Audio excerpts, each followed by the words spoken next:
अब एक और डीमन किंग ज़ेविथियर दुनिया को खत्म करने के बारे में सोच रही है और ऊपर से यहाँ पर बुरुटो आर्मी ने भी हाइडन पर हमला कर दिया है। तो क्या क्लैन का प्लान शुरू होने से पहले ही खत्म हो जाएगा या फिर वो ज़ेविथियर और बुरुटो को रोकने में कामयाब हो जाएगा? तो चलिए देखते हैं कि आखिर क्या होता है। तब नेल क्लैन को कॉफी देके गार्ड के बारे में पूछने लगती है और क्लैन उसे बताता है कि उसे अब चिंता करने की कोई जरूरत नहीं है क्योंकि गार्ड उनकी बातों पर विश्वास करके अपनी जर्नी पर निकल चुका है। तब एलिसिया भी टाउन से पूछताछ करके वापस आ जाती है। क्लैन, हाइडन की सिचुएशन बहुत ज्यादा क्रिटिकल है। बुरिटो किंगडम ने हाइडन पर हमला कर दिया है और किंग के मर जाने के बाद कोई भी उन्हें रोकने में कामयाब नहीं हो पा रहा है। मैंने सुना है कि एस्ली ने भी उन्हें रोकने की कोशिश की है पर वो भी नाकामयाब रहे हैं। आखिरकार एस्लिन ऐसा क्यों कर रहे हैं? एस्लिन और बुरिटो किंगडम पुराने टाइम से एक दूसरे के साथ लड़ रहे हैं और इस टाइम एस्लिन मैजिक में बुरिटो किंगडम से पीछे है, तो इसलिए वो नहीं चाहते कि जहाँ पर हाइडन की रॉयल फैमिली अपने मैजिकल वेपन बनाती है वो बुरिटो के हाथ लगे। और ऊपर से इस टाइम हाइडन में ऐसा कोई नहीं है जो कि उस मैजिकल वेपन वाली जगह को ऑपरेट कर सके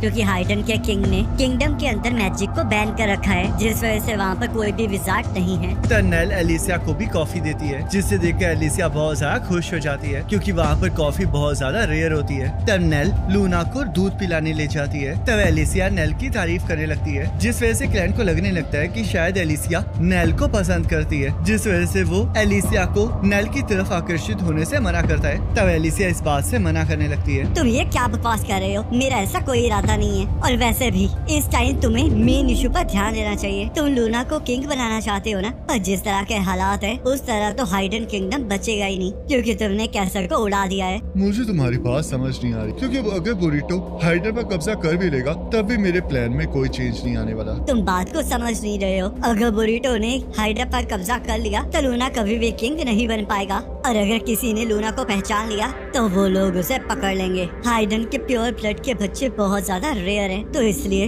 लूना को देखकर कोई भी पहचान जाएगा कि वो रॉयल फैमिली से है और अगर हाइडन गायब हो गया तो लूना के पास इस दुनिया में रहने के लिए कोई जगह नहीं बचेगी। हाइडन की रॉयल ब्लड लाइन में मैजिक और रिफाइनमेंट्स के सीक्रेट्स हैं और बुरिटो किंगडम उसी चीज को हासिल करना चाहता है जिसके लिए उन्होंने ड्रैगन स्लेयर रेल को भेजा है जिसने सिर्फ मेरे रिटायर फादर को मारने के लिए जमीन आसमान एक कर दिया था। तो हम यहाँ पर पास्ट देखते हैं जहाँ हमें पता चलता है कि एलिसिया के फादर स्वॉर्ड के मास्टर होते हैं और ड्रेल उनका दोस्त होता है जिसने एलिसिया के फादर पे इसलिए हमला किया होता है ताकि वो जान सके कि उसका मैजिक कितना ज्यादा ताकतवर हो गया है। तब एलिसिया भी ड्रेल के साथ बदला लेने के लिए अपनी तलवार उठाने लगती है पर उसके फादर इस चीज से मना कर देते हैं क्योंकि एलिसिया हीरो बनना चाहती होती है और ड्रेल के साथ लड़ाई करके वो कभी भी हीरो नहीं बन सकती, जिस वजह से एलिसिया के फादर एलिसिया से हीरो बनने का प्रॉमिस लेकर मर जाते हैं। तब एलिसिया क्लैन को हाइडन को बचाने के लिए कहती है ताकि उसका प्लान कामयाब हो सके। मुझे यकीन नहीं आ रहा कि मैं उस किंगडम को बचाने जाने वाला हूँ जिसे मैंने कभी डिस्ट्रॉय करने का सोचा था। तो अगर तुम जा रहे हो तो मैं भी चलूंगी। नहीं, तुम्हें यहाँ पर लूना और नेल को प्रोटेक्ट करना होगा क्योंकि अगर तुम मेरे साथ चलोगी तो ऐसा लगेगा कि एक डीमन किंग ह्यूमन के साथ मिला हुआ है जिस वजह से मेरा प्लान सामने आ सकता है। और वैसे भी अगर विजार्ड और ड्रेल डीमन के बच्चों को गायब करते हैं तो इस रीजन से मैं वहाँ पर इंटरफेरेंस कर सकता हूँ और इससे मुझे विजार्ड्स की ताकतों का भी एहसास हो जाएगा।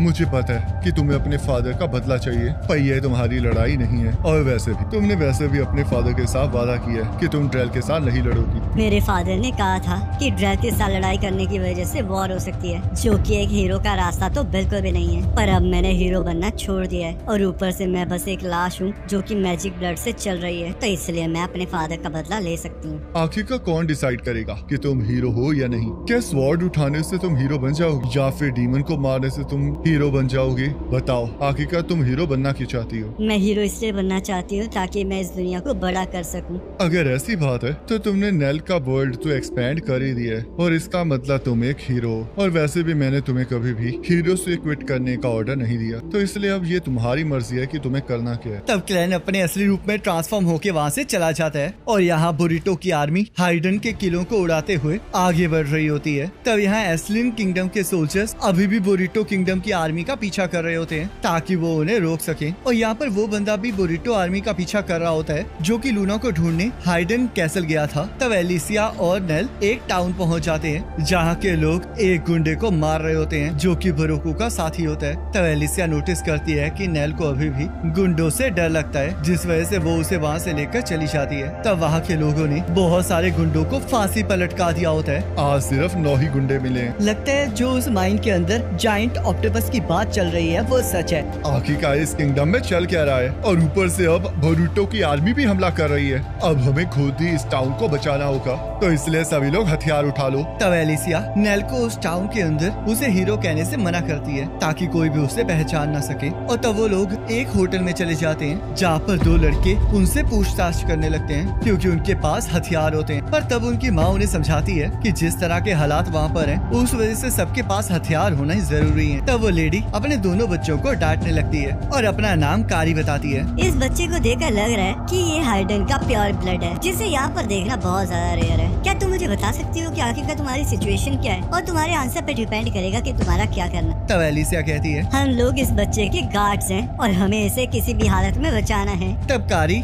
इस स्टोरी पर बिलीव कर लेती है, जिस वजह से एलिसिया कारी को पैसे देके रूम को हासिल कर लेती है। तब कारी अपने बेटों को उनका सामान रूम में पहुंचाने के लिए कहती है, और जैसे ही वो लोग नेल के सामान को उठाते हैं उन्हें एहसास होता है कि वो कितना ज्यादा भारी है, और वो दोनों मिलकर बड़ी मुश्किल से उस सामान को उनके रूम पर पहुंचाते हैं। तब नेल और एलिसिया रूम में आराम करने लगते हैं, पर तभी एक इंसेक्ट उन्हें खिड़की से देखने लगता है और हमें पता चलता है कि वो इंसेक्ट बोरिटो के विजार्ड मेनार्ड का होता है जो कि लूना को ढूंढते हुए अपने साथियों और इंसेक्ट के साथ वहाँ पर आ चुका होता है। तब नेल और एलिसिया लूना के पहले दांत को देखकर खुश हो रहे होते हैं और कारी उन्हें खाने के लिए बुलाने आ जाती है। तो एलिसिया खाना लेने नीचे चली जाती है जहाँ पर सभी लोग क्लिविटीज और हीरोज की लड़ाई के बारे में बात कर रहे होते हैं और हीरोज की बुराई कर रहे होते हैं क्योंकि वो क्लिविटीज को नहीं हरा पाए होते, जिस वजह से हाइडन का ये हाल हो चुका होता है। और अब वो लोग हाइडन में हो रही हर चीज का इल्जाम हीरोज पर लगा रहे होते हैं, जिस वजह से एलिसिया को समझ में आ जाता है कि हीरोज की वहाँ पर अब कोई इज्जत नहीं रही है, जिस वजह से वो अपने रूम के अंदर वापस जाने लगती है। और तभी उसे कुछ महसूस होता है और खिड़की में से एक चीज वहाँ पर अंदर आ जाती है, जिसे जैसे एक बंदा टच करता है वैसे ही वो चीज बड़ी हो जाती है और वो एक इंसेक्ट होता है, जिसे देखकर सभी लोग डर जाते हैं। ये कोई आम इंसेक्ट नहीं है, बल्कि ये लोग डीमंस के साथ रहते हैं, जिस वजह से ये डीमंस की तरह ही ताकतवर है। तो इसलिए मैं सबको यही सलाह दूंगा कि कोई भी यहाँ से हिलने की कोशिश ना करे, क्योंकि अगर किसी ने ऐसा किया